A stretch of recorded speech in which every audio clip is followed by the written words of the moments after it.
Good morning, Taiwan, and thank you for joining us on this Wednesday. I am Louisa Lee, here to keep you informed and entertained. 欢迎收看 Louisa 报报，每天给你最新最有趣的新闻。And relief efforts are plagued by chaos in the Turkish city of Van, which was struck by the most powerful earthquake in more than a decade on Sunday, measured at 7.2 magnitude. 土耳其强震的最新死亡数字达到了459人，超过3000人受伤。灾民为了抢物资陷入一团混乱，加上很多人无家可归，灾民的生活非常辛苦。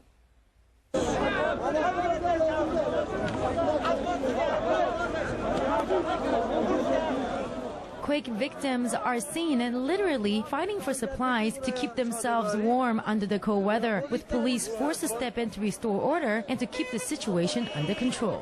Teams of rescuers are working day and night in search for survivors around the clock throughout the poor region of the country. The death toll stands at 459 as of Tuesday, with more than 1,300 people wounded, even with the Turkish Red Crescent giving out 13,000 tents and plans to provide temporary shelter for about 40,000 victims. Some are saying that it's still not enough for all the desperate people out there. The search and rescue efforts are still ongoing as we speak. Well, a baby was rescued yesterday after being trapped under the rubble for 48 hours. Now to other news in Libya. According to sources, the body of the ousted Libyan ruler Muammar Gaddafi has been buried in a secret location where it will be kept in the dark forever. 利比亚过渡委员会已经把 Gaddafi 埋葬在沙漠中的一个秘密地点，也正式结束了 Gaddafi 42年的独裁统治。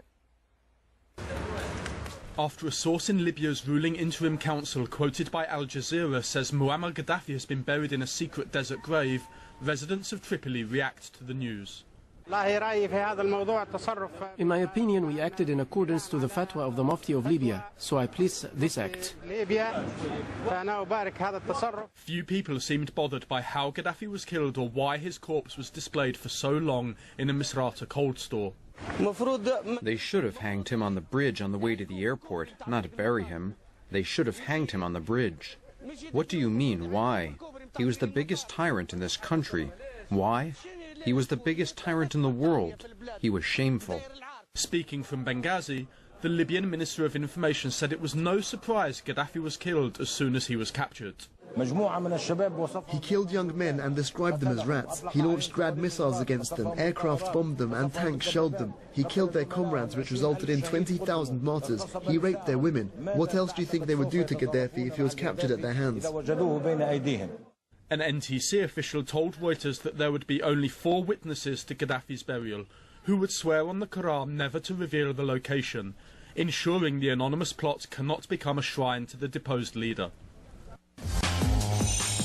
And the fashion fever is hitting the city of Moscow, with more than 80 designers set to flaunt their creativities. So for tips on what's hot next year, catch one of the most important events on the fashion calendar in Russia. Moscow 时装周上周登场，有超过80位设计师推出他们的2012春夏新装。我们现在带你一起来看看。Moscow is the latest hotspot for fashionistas, as the city plays host for the Mercedes-Benz Fashion Week Russia Spring 2012 collections. Opening the week-long event was veteran Russian designer Slava Zaitsev. Staying loyal to his classic style, Zaitsev created garments with geometrical forms and soft flowing lines. His color palette varied from black and white to brown, to brights such as yellow and red. The designer stressed the long shelf life of his creations. I created a very simple collection, which is very clear and definite. It's designed for all people, and because it's classic, it has to be always in the wardrobe as a sign of good taste. Design studio Laboratory 13 took a complete different route.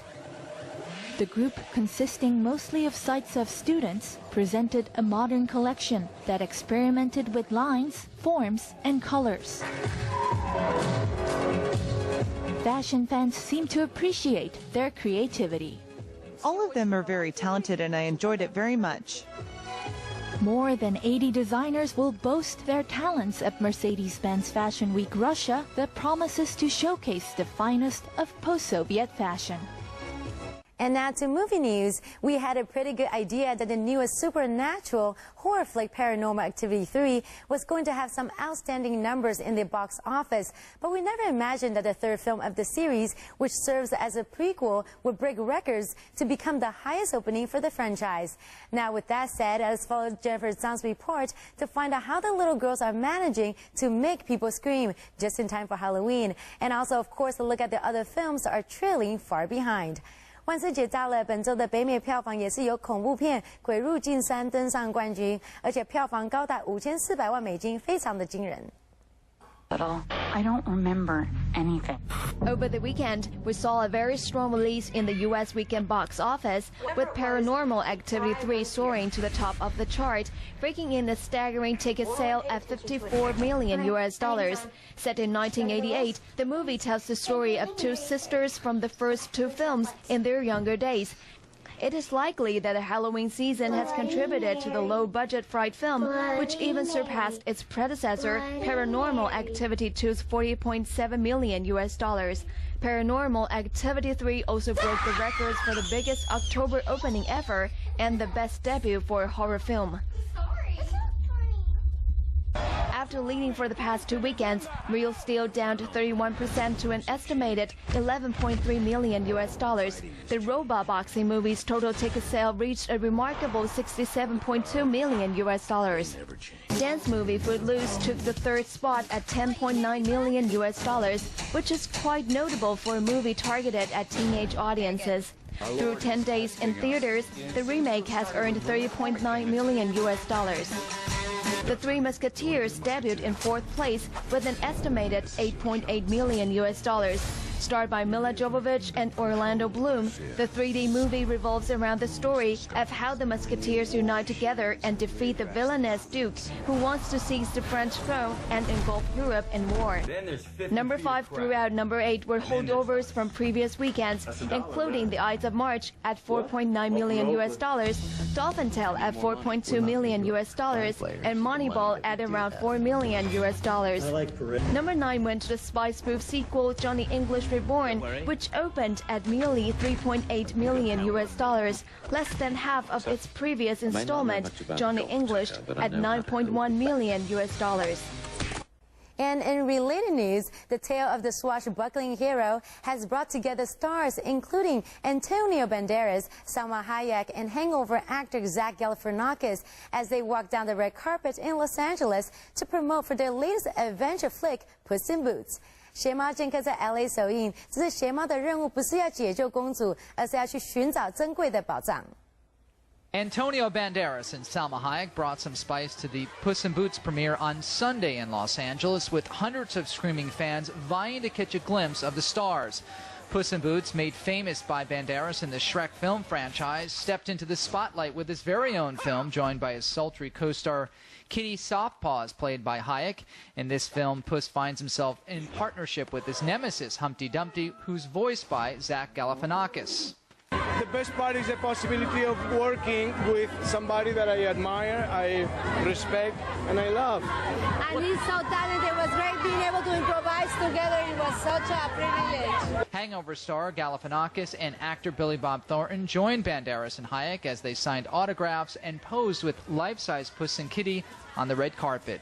Puss in Boots opens on October 28th.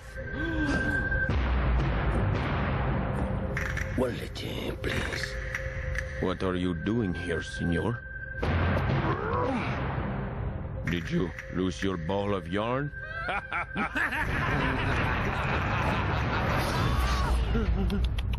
You made the cat angry. You do not want to make the cat angry.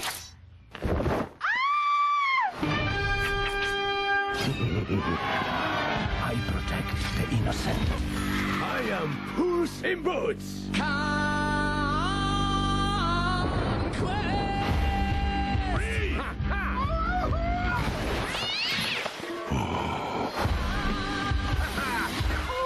Meow. Is it hot in here? Or is it me? Boots.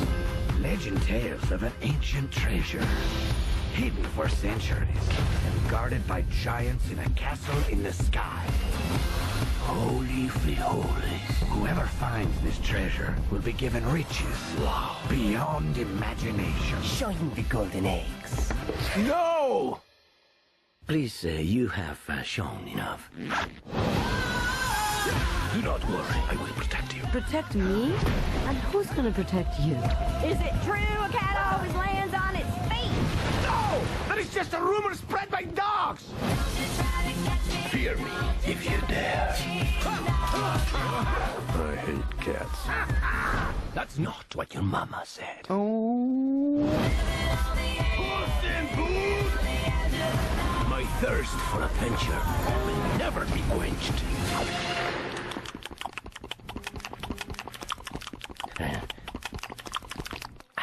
Let's go. And we'll have to hold on to our laughs until Puss in Boots, which is also available in 3D, hits Taiwan cinemas this December. And that is all the time we have for today's edition. I am Louisa Lee, and we'll see you back here tomorrow morning. Now, meanwhile, stay with CTS for the latest Taiwan news.